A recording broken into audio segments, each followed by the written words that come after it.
Hello to all my marketing friends out there. We're back to content this week, and more specifically, we're going to be talking about the AIDA.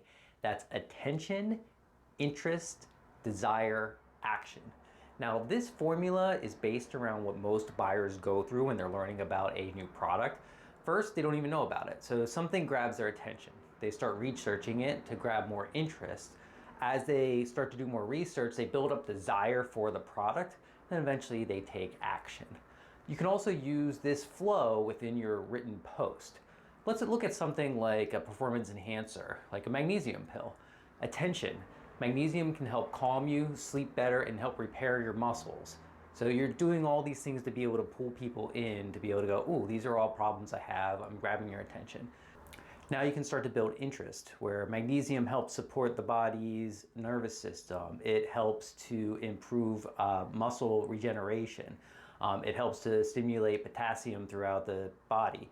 Those kind of things can help the overall building of interest. Now you want to build that desire. Now you got those stats in there and talk about what can it do for you.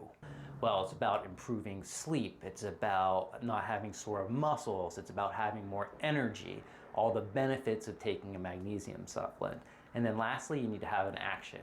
So in this situation, it might be contact us to learn more about supplements and information, or it might even be an online store where people can buy the product right after reading an article like that.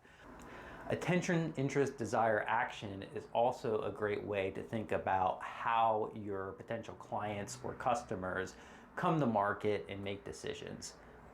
If you need any help writing content or distributing your message, you know where to find us.